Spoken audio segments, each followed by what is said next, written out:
그 뒤에 벌어진 일은 굳이 말할 필요가 없을 듯하다. 정신이든 돈이든 원상복구를 하기 위해 오랫동안 고생해야 했으니 말이다. 지금 돌이켜 생각해도 부끄러워 얼굴이 빨개질 정도다. 일탈의 대가가 너무 컸기 때문에 도대체 진짜 자유란 무엇인가 진지하게 고민하게 되었다. 하지만 원칙은 아주 간단하다.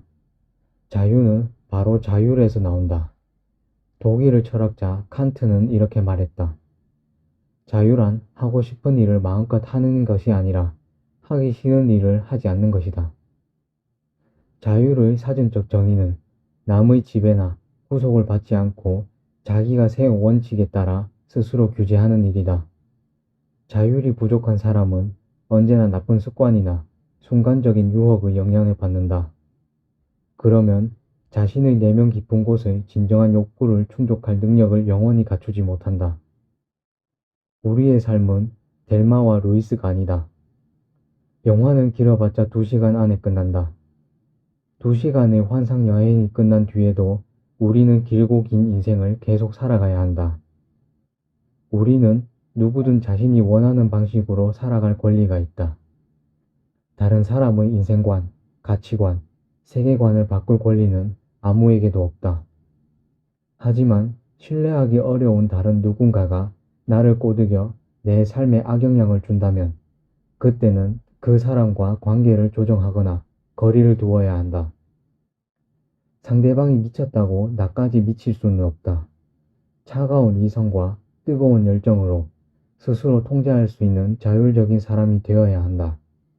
그래야만 인간의 존엄을 지키고 여유롭게 살 수 있다. 또 진정한 자유를 오래도록 누릴 수 있다. 어렸을 때 엄마는 찐만두는 아침까지 기다릴 수 없다고 자주 말씀하셨다. 찐만두가 눈앞에 있으면 먹고 싶어서 조바심을 하고 자리에 누워도 잠이 안 오고 어떻게든 빨리 먹고 싶어 안달한다는 뜻일 것이다. 목표를 이루기 위해 조용히 아주 끈기 있게 노력하는 사람들이 있다. 그들은 자신의 기대치를 쉽게 낮추지 않는다. 또 어렵다는 이유로 중간에 쉽게 멈추거나 시간을 단축하려 차선책을 강구하는 일도 없다. 그들은 그 대신 변함없이 꾸준히 노력해서 결국 목표를 달성하고 최대한 만족을 얻어낸다. 이런 성향을 심리학에서는 지연된 욕구라고 한다. 최대의 목표를 달성하고 최대의 보상을 얻기 위해 지금 당장의 욕구를 스스로 늦춘다는 뜻이다. 자신의 욕망을 잠시 접어두고 눈앞의 유혹을 포기하는 것이다. 지연된 욕구에 관한 아주 유명한 실험이 있다. 미국 스탠퍼드 대학교 심리학과 윌터 미셸 교수가 이끄는 연구팀이 유치원 어린이 수십 명을 모아 작은 방에 한 명씩 들어가게 했다. 방에는 테이블과 의자가 하나씩 있고 테이블 위 쟁반에는 아이들이 좋아하는 마시멜로가 놓여 있었다. 연구원이 아이들에게 지금 당장 마시멜로를 한 개를 먹어도 되지만 자기가 돌아올 때까지 먹지 않고 기다리면 상으로 하나를 더 주겠다고 했다. 또 테이블 위에 있는 벨을 누르면 연구원이 즉시 방으로 들어오겠다고 말했다. 아이들 입장에서 보면 이 실험은 그야말로 고역이었다. 어떤 아이는 유혹을 피하기 위해 손으로 눈을 가리며 마시멜로를 외면하기도 했다. 또 어떤 아이는 짜증이 난 나머지 테이블을 발로 차거나 머리카락을 잡아당기는 행동을 하기도 했다. 심지어 손으로 마시멜로를 툭툭 치는 아이도 있었다. 실험 결과 대부분 아이는 불과 3분을 넘기지 못하고 유혹에 넘어갔다. 배를 누르지도 않고 그냥 먹어버리는 아이도 있고 한참 동안 마시멜로를 노려보다가 결국 배를 누른 아이도 있었다.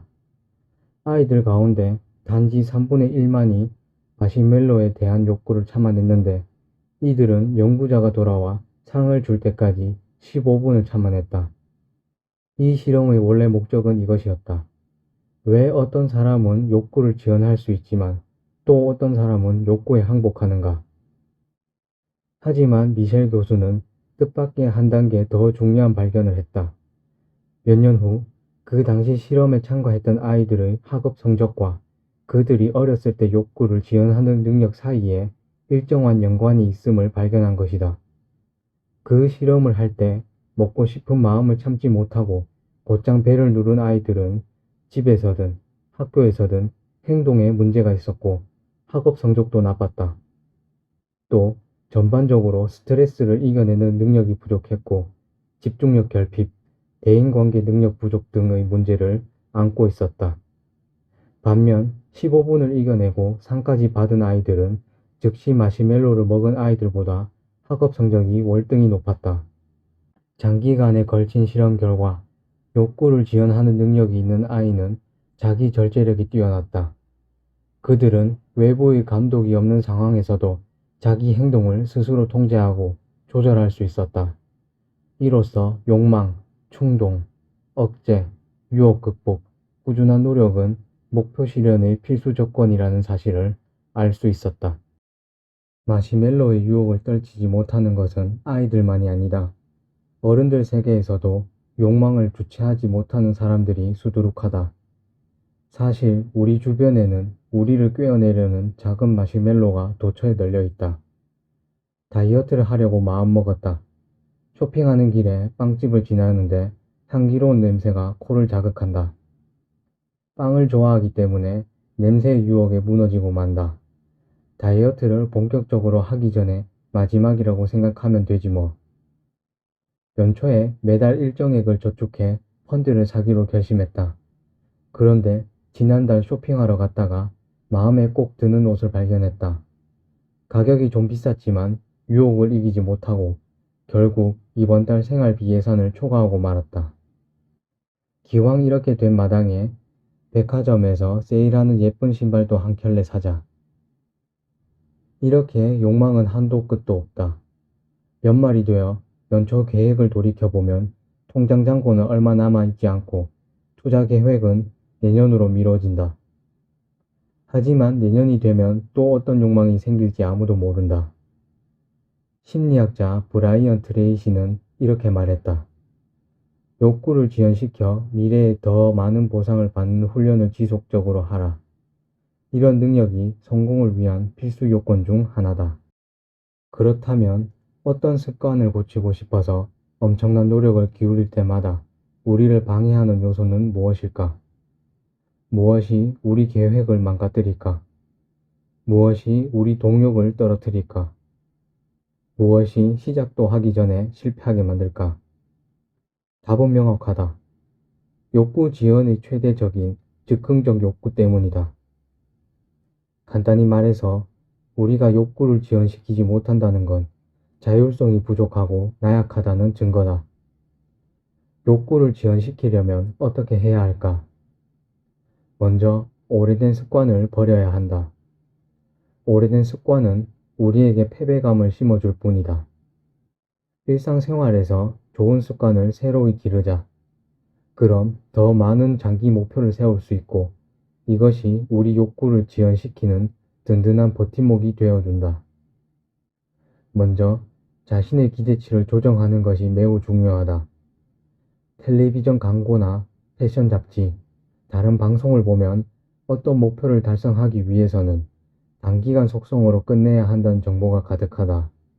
가령 30일에 영어 회화 끝내기, 일주일에 몸무게 5kg 빼기 등이다. 이런 정보를 접하다 보면 결과에 대한 기대치가 너무 높아진다. 하지만 실제로 이를 실천하기는 매우 힘들다. 시간과 노력도 예상보다 훨씬 많이 소요된다. 따라서 기대치를 현실성 있게 조정한다면 새로운 분위기가 형성되고 이런 긍정적인 환경이 우리가 목표를 향해 꾸준히 노력해 나갈 수 있는 버팀목이 되어준다. 우리는 어떤 일을 하기에 앞서 미래의 결과 때문에 강력한 동기부여를 받는 경우가 많다. 일을 처음 시작하면 당장 손안에 있는 일에 집중해야지. 처음부터 미래의 결과에 마음을 빼앗겨서는 안 된다. 마음을 빼앗기지 않으면 설령 목표 달성에 실패했다 하더라도 낙담하지 않고 오히려 인내심은 커지고 정서도 더욱 안정될 수 있다. 자기 행동과 그에 따른 결과에 꾸준히 주목하면 목표는 금방 달성할 수 있다. 이는 매우 효과적이어서 우리는 전보다 더 나은 상황으로 발전하고 심지어 그 과정에서 즐거움을 찾을 수 있다. 이 과정에서 갑자기 어떤 충동이 일어 우리를 잘못된 길로 이끌 수도 있다. 예를 들어 한창 다이어트 중이고 지금까지 몇 킬로그램 뺐는데 갑자기 미친 듯이 고기가 먹고 싶을 수도 있다. 또는 지금 보고서 작성에 집중해야 하는데 갑자기 인터넷을 하고 싶은 욕망이 폭발할 수도 있다. 그럴 때는 차라리 잠깐 쉬는 편이 낫다. 잠시 멈추고 조금만 쉬었다 가자. 사실 아무것도 하지 않으면 이런 충동은 몇 초 또는 몇 분만 지나도 사라진다. 그러고 나서 어떻게 잘할까 또는 어떻게 다시 시작할까 생각하면 된다. 물론 얼마 지나지 않아 비슷한 충동이 또 일어날 때도 있다. 그럴 때는 굳이 억지로 계속 하려고 하지 말자. 어떻게 해야 이런 충동에 다시 빠지지 않을지 생각하고 다음에 똑같은 문제가 생겼을 때 해결할 방법을 찾아야 한다. 그러고는 즉시 원래로 돌아와 계속하면 된다. 지연 욕구 훈련은 다이어트, 쇼핑 욕구 억제하기, 습관적 미루기 없애기와 성격이 비슷해서 단기간에 완벽한 성공을 거두기는 어렵다.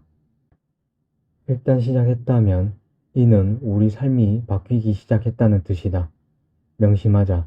가장 중요한 것은 일단 실천부터 하는 것이다.